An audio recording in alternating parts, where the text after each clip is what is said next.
Moving very quickly on, the eagle-eyed amongst you will notice that we have two chairs next to me. One of these chairs is for Kerry Flynn, who is a journalist who's written for Huffington Post, Forbes, Money Magazine, and is now business reporter for Mashable with a particular specialism in the tech industry.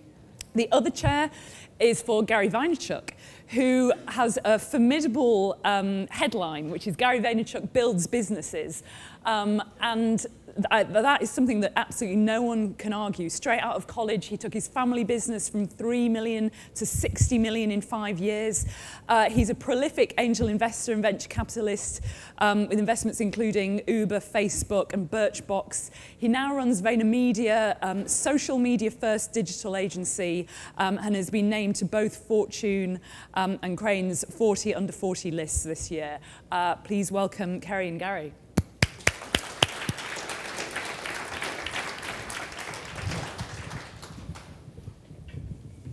Hello. Hey guys, thank you for that great introduction. So yes, I'm Kerry Flynn. I write for Mashable, and here with Gary. So I'm guessing you guys, you got a brief introduction. I'm thinking you guys probably all know Gary Vaynerchuk, but I would love, Gary, for you to just introduce yourself. When you go to an event, how do you introduce yourself?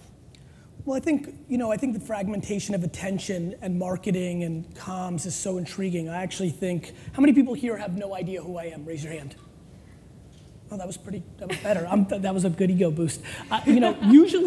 Usually how I go into conferences is ask that question, and the number is always very, very high, and I can always see like the organizer squirming of either they overpaid me or they feel bad for me.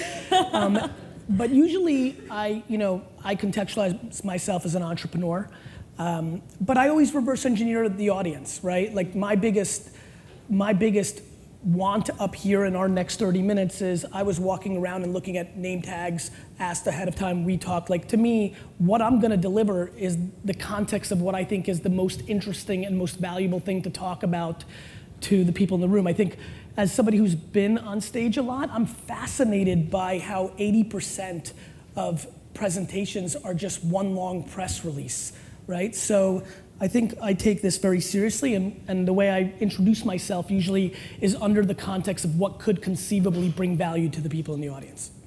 Great. Well then, let's talk a little bit about VaynerMedia in terms of building that out, because it seems to be you really went with that mission in mind. What did you really want to offer the world that didn't exist before? So I grew up in my family's liquor store business, and I launched one of the first e-commerce wine businesses in 1996. And I built my business with no money. And the reason it became a big business was because I bought Google AdWords the day it came out for 5 cents a click for the word wine. And because I started a YouTube show 5 months after YouTube came out, and because I had an email newsletter in 1997 that had 91% open rates. And so my entire narrative has been very simple, and I think for all of us in this room, I think the world is pretty basic, mainly because I'm pretty basic, which is there's overpriced attention and there's underpriced attention. And while most of the world spends a lot of time trying to quantify and find the ROI of underpriced attention, I think the better model is to be a practitioner on your intuition around normal people's behavior, learn it, and maximize the ROI. So I did that for my family business. That went great. Then I invested in all these companies, Facebook, Twitter, Tumblr, made a lot of money. And then I decided in my continued mission to buy the New York Jets, though they're testing me, that the way I was gonna do that was to buy brands and flip them. So I think nostalgia is the most underpriced asset in the world. And so my dream is to buy Tootsie Rolls or K-Swiss sneakers or what have you at scale, 50, 60, 100, $200 million, do the thing that I do, and then flip it for $1 billion. And that's how I think I, from a self-aware standpoint, can achieve my audacious goal. To do that, I knew that I needed to understand marketing and media at the scale of which I wasn't playing at as an entrepreneur and as an investor. So I decided 7 years ago to eat shit for a decade and build a client service business. And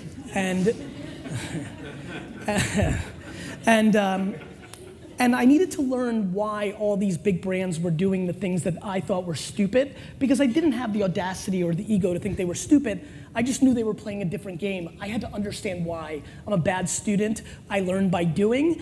And so I set out to build the best marketing machine, is what I would call it, more than an agency.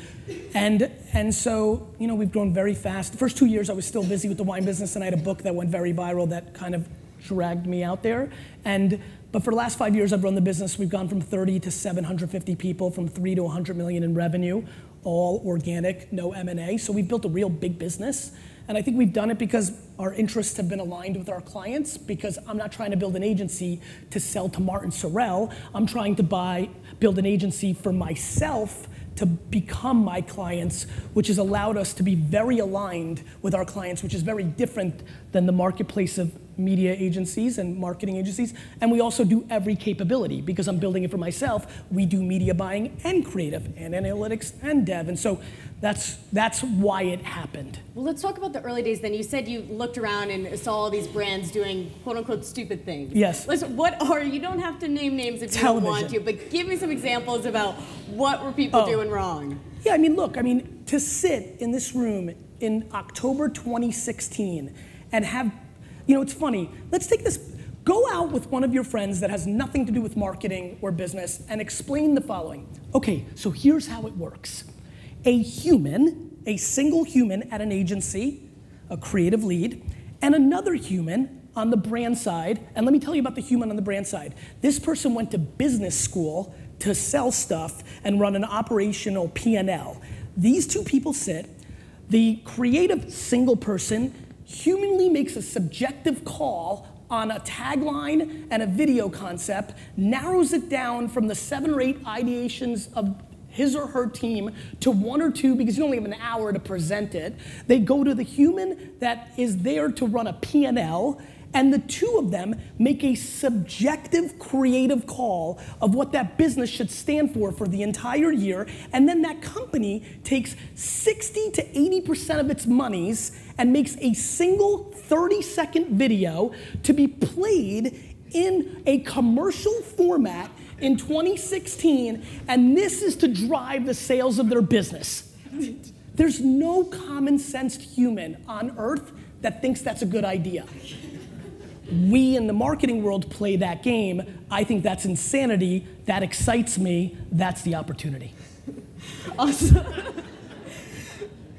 No, but really, I mean, like on a serious, I don't know who does what. I mean, and I could be wrong. Let the market play itself out. But who watches a commercial in 2016?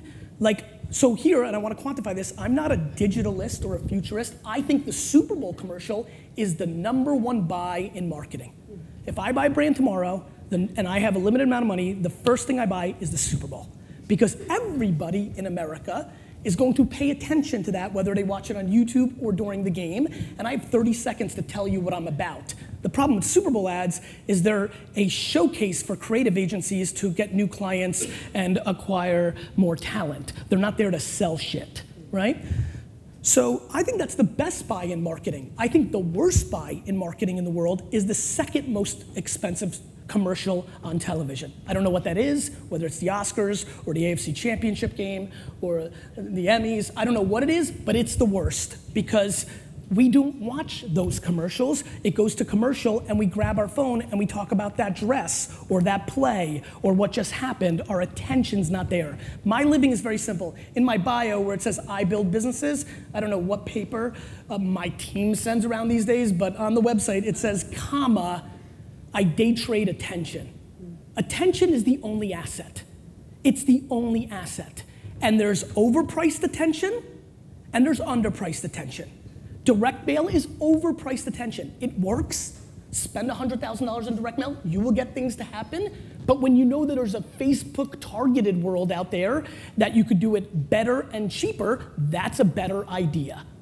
And so that's just what I spend my whole life doing. Like, what's overpriced, what's underpriced, what's practical.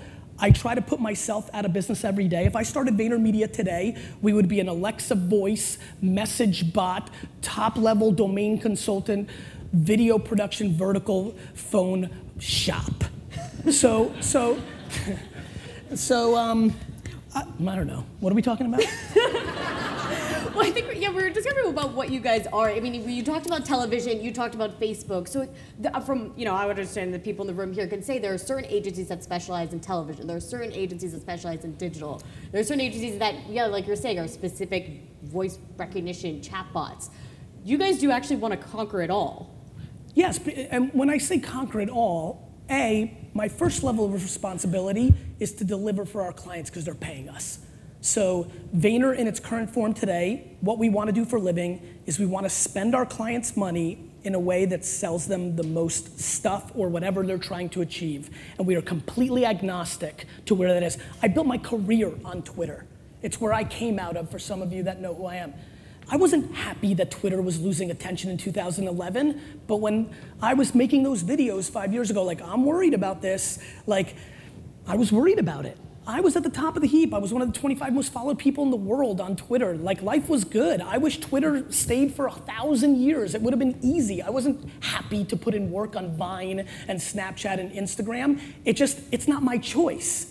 And what I'm fascinated by is how many people are willing to draw lines in the sand and hold on to things because they're in their short-term financial vested interest. It is a massive business vulnerability. And so what do people need to get rid of? Like, if you had to give people a list of like 3 things maybe people should stop doing in their current agencies. Emotion. Emotion's a good thing to get rid of. And I mean that. I think like a lot of things that are holding people back is the emotion of it. They hold certain things on a pedestal. We hold, for example, let me give you a good example. We think somehow in our current society, we've decided that if you write another human being a letter, that you are somehow now the greatest fucking human being on earth. Like, we put things on pedestals for no reason. We are so scared of change that we put writing a letter on a pedestal because this somehow means you care so much. Versus a text, which at the end of the day are exactly the same thing if you write the same thing. The message is the same, it's the medium of delivery. So I think the first thing that people need to do is actually get rid of emotion. Number 2 is have a real conversation about measurement. Yeah. Like, measurement is, one of the great things that happened to me is I started an agency knowing nothing about the business. And I mean nothing. I knew nothing. It was actually quite stupid.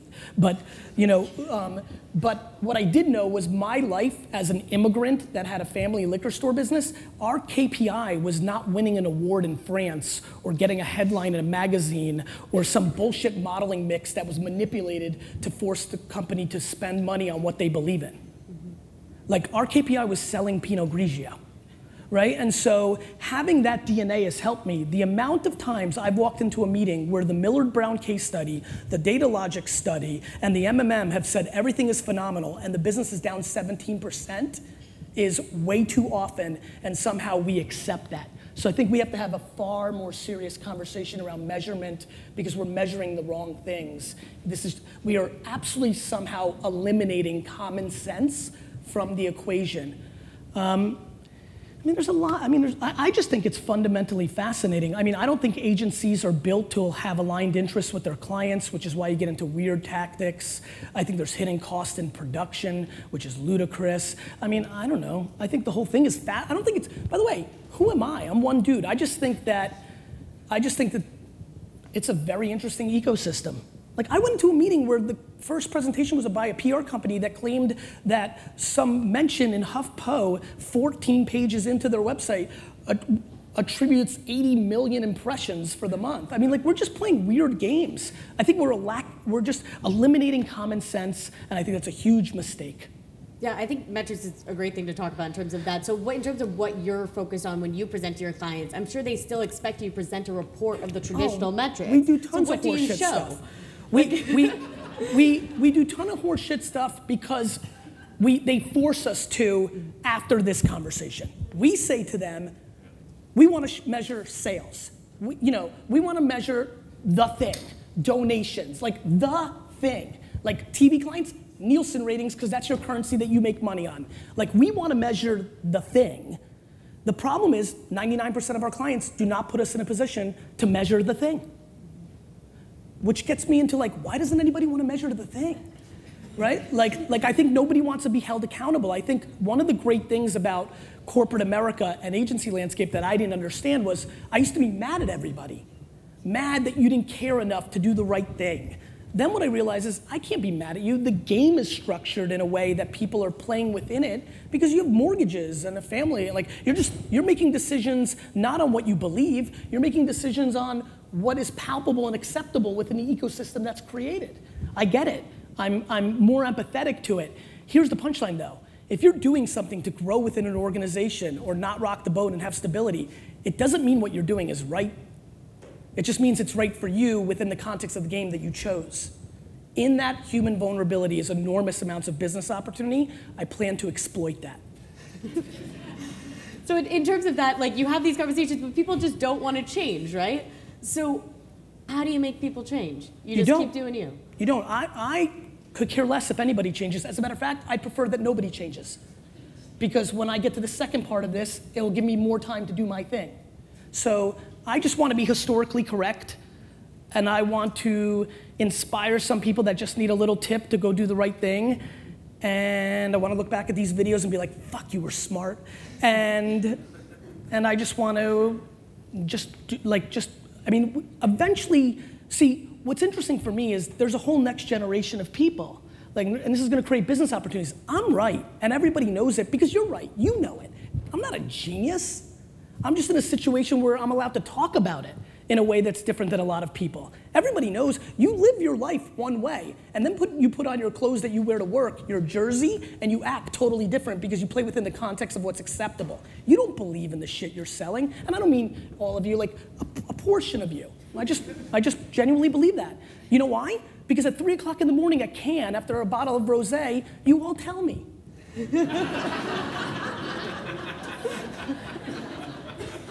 So, I don't know, like, it's interesting. And this happens everywhere. Like, I yell at kids to not take VC money because VCs are giving you advice because they just need one home run and they're gonna drive all the rest of you into the ground to overextend your business because for their business, they just need one.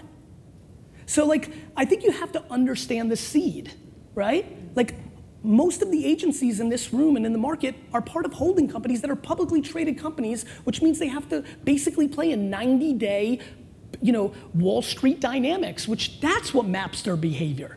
There's no HR talk. But for me, there's HR talk. I spend all my time on HR, I'm the CEO, because I'm building something for the rest of my life and I need these people. So I have to care about them. So again, it has nothing to do with like anything other than if you understand the North Star and you can reverse engineer it, that is where all the true answers are. Well, then paint me a picture of how VaynerMedia looks. I mean, you call yourself the CEO. What does CEO mean at Vayner, and who do you surround yourself with? That perhaps, I'm sure, as you know, like is different than the current maybe structure of other companies here. No, I think we have a lot of similar structures. I think the only difference is that Claude Silver, my chief heart officer, is the #2 person in the company, and that my CFO, Scott, has no say, right? So like we're not financially driven, right? We're not financially driven. So that's probably the only subtle difference. We look like everybody else. I've tried because I had I had naive eyes. I did a lot of different things, but there's a lot of tried and true in the way you should be structured. I think the one thing that my leads know is so nobody's incentivized to grow business. So one thing that's weird about us is a lot of people come from all these great shops and they think they need to grow the P&L because they'll get a bonus and that's good for them. So I've eliminated that because I want our team to play well in the sandbox with other partners because that's the right thing for the client. And the only way you can really do that is if you create the infrastructure for that, because if you incentivize them around dollars, they're gonna fight for dollars, right? So the only thing they have to do is be historically correct. Like to me, people are gonna move brands, this and that. Like a lot more people give us business today by the things they thought we were stupid about 3 years ago and now they believe in, right? People don't forget. So I don't need to win the scope. I need to make sure that everybody understands where we stand on how it plays out and what's in the best interest to sell the product. And so those are the things that are different, but otherwise, I don't know, we have a creative department, we have account, we have strategy, insights, analytics, it's the same horse shit.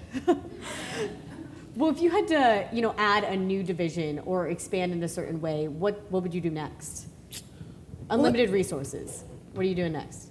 Well, I think we do that. I mean, I'm losing all sorts of money investing in message bot infrastructure. We have VaynerSmart, the smartification stuff. Like, I'm, again, building it for myself. Thus, I'm losing on my P&L every day with departments that don't return because the clients don't want it yet.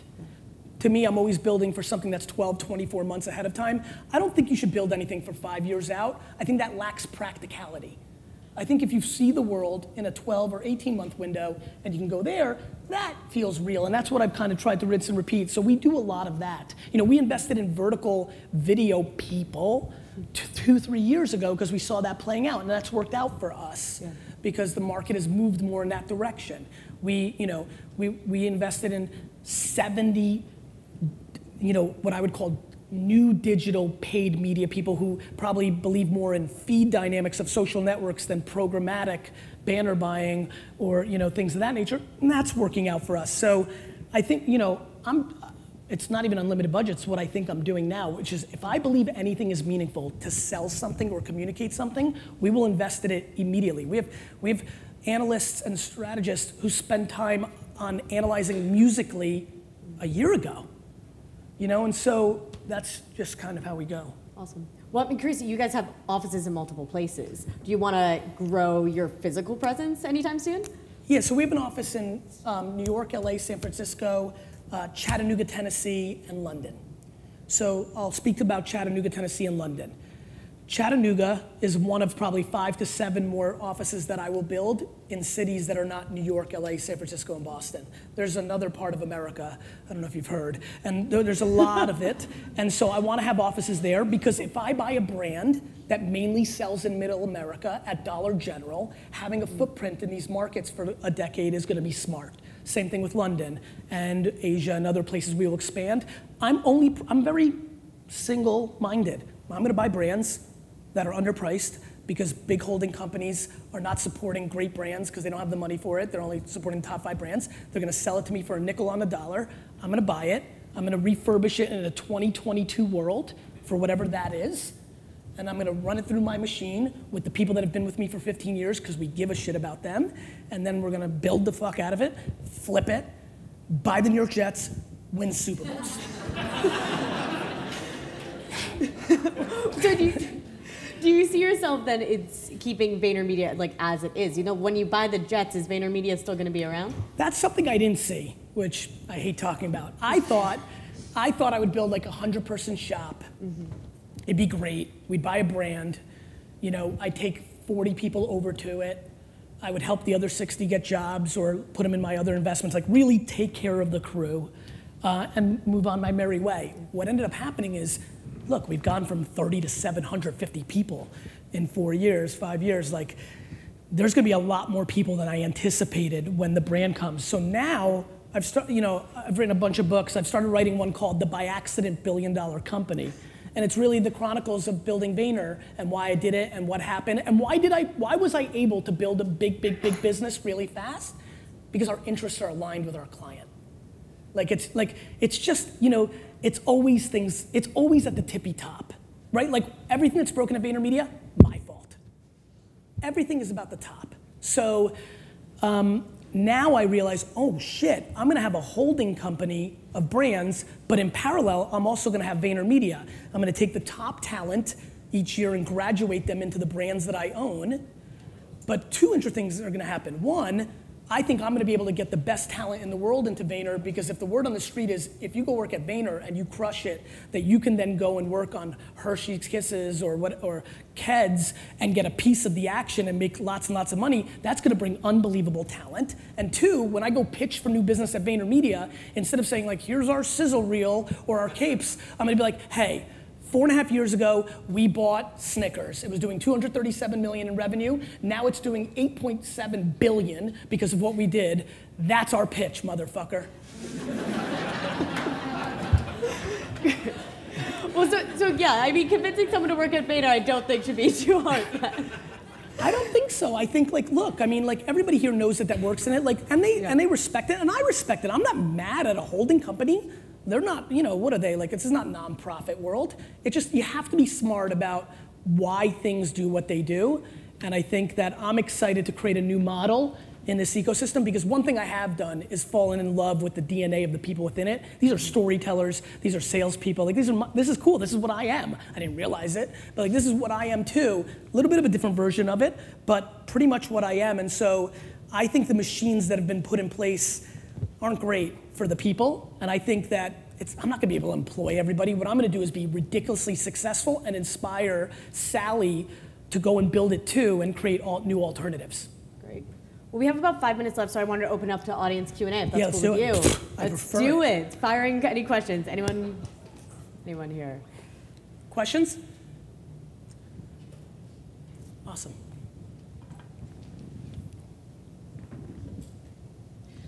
You said you don't incentivize people for new business. How do you go about new business? Do you find that people are coming to you because they know you? Do you get involved in pitches? How do you go about growing? Both of those things. And then the other thing that I didn't know because I wasn't from the industry is when you do really good work and people believe in you and they go move to other companies, you get them, right? So a lot of it comes from my personal brand equity. Like I'm not building the Garyvee shit for just my ego, you know? And so we get that. But at this point, we're at such massive scale, you know, whether it's the GE work or the Pepsi work or the Toyota work, or you know, we're doing a lot of business and a lot of people are moving and we're just winning word of mouth. Again, I'm telling you, as cool as I am, and I go to the sales meeting, I'm a great salesman. The only thing that matters is the steak, not the sizzle. The sizzle's the gateway drug to the steak. And that's why we're growing.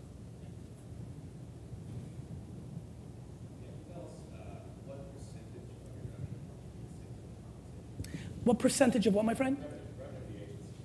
Of incentive compensation? Like if we grow this business, they'll kick us back dollars? 0.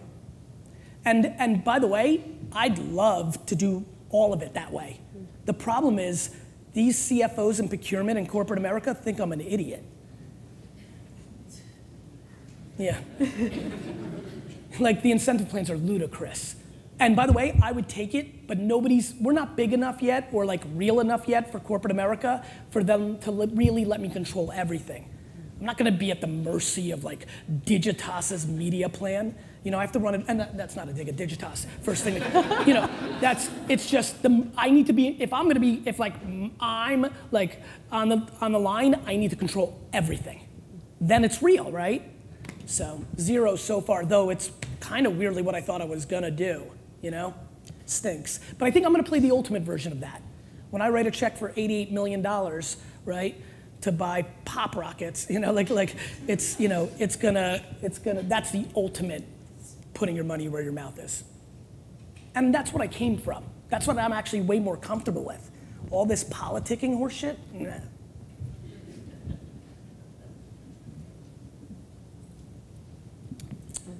Hi, I'm behind the pillar. I'll step forward. That's awesome. How are you? Hi. Since you said you want to serve the people in this room, they just heard about a half an hour ago that they're the most depressed people in the agency. I'm sorry? They just heard they're the most depressed group of people. Who, these people? Mm-hmm. Because they're in the agency world, because they're strategists. Okay. What do you say to them? I mean, what do you say to help? You know, I probably can't, you know, one thing that I've really enjoyed about me getting more comfortable in my own skin is I like saying I don't know more than I used to. I'm not sure how to fully answer that. I'll tell you, I'm a weird guy to ask that. I don't know how this is gonna come off, but I was really against having a strategy department because I was like, why would I hire people to just be account? And just be, you know, management. I need people to think. What you guys know, what I've learned is not everybody can do both. I've come to learn that. You know, I don't know why they're the most depressed. From what I've learned, and this is great. I think you guys might enjoy this because this is really coming from left field, and I don't have a lot of good data on this other than my own experiences. I think you guys are being held on a pedestal in most places, right? When I look at a lot of places that I'm so surprised that nobody talks until the strategist talks or things of that nature. I also think maybe, I saw the lovely lady with the camouflage shake her hand, and I was like, okay, then maybe she means to me it's crazy that in a creative shop, the creative is the most powerful in a world where this is all subjective until it hits the market. You know, so I don't know the context of why the market would think strategists are the most oppressed. Is it because strategists are similar to CMOs, which is they have say but not the ultimate say, and people fuck up their thoughts in execution. I'm not sure, but here, you know, maybe. But here's what I'm gonna say. But then creatives are gonna talk about how the media plan fucked them up, and this and that. Like, everybody's fucking crying. Like every discipline is crying. If this was a fucking creative, they would say that. Like, everybody's crying. I think people need to stop crying. I think people need to start understanding how much of this is subjective. By the way, the agency, big brand world, everything happens up front. All the fighting and the jockeying and the work and the debating, all this shit happens up front. Guys, we live in 2017. This all needs to happen after it hits the market. I mean, this whole thing is so fucked up. It's built for television. It's not 1986. Sorry. Go read what happened in the late 50s and early 60s, mid 50s, early 60s on the transition of radio to television. That's what we're living through. And then you will start making very different decisions in your career and probably in your strategy meetings. Are we probably have time for one more? Yeah, let's do it. Hi, Gary. How are you? Good, thank you. Great. So I'm an immigrant too, and I totally support your ambitions, and I believe you'll buy the jets one day. Thank you, darling. I love you. And I'll be the one cheering you on. Thank you. But I'm just curious how you see America has changed for you to execute those ambitions from when you were a child till now. That's a great question. I think not a whole lot. I mean that. I think what immigrants, especially Soviet immigrants that truly come from communism, understand is there's certain things that are worse, there's certain things that are better, you know, it's evolved, but like, I always deal in alternatives. Like, here's what I know. In the last 8 years, 12 years, actually the last 12 years, I've had friends on both sides of the aisle who told me if this person wins, they're moving to Canada. Right? If Bush gets reelected, I'm moving to Canada. If Obama gets reelected, I'm moving to Canada. So far, nobody's fucking moved to Canada. So,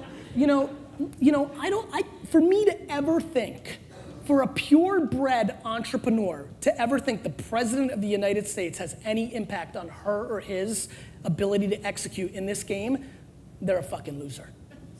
So, I don't think it's changed at all. I think there's a lot of different dynamics, and I think if you really, really, really want to look at it at a macro level, you know what I'm most thankful for? That it's even for all the horse shit we have around gender and minority or things of that nature, my daughter is in a better position to execute than she would have been if she was my age. It gets better. I don't give a fuck what the world tries to tell you of how bad it is, because that's what drives Nielsen ratings on mainstream media. It's fucking good. It's good.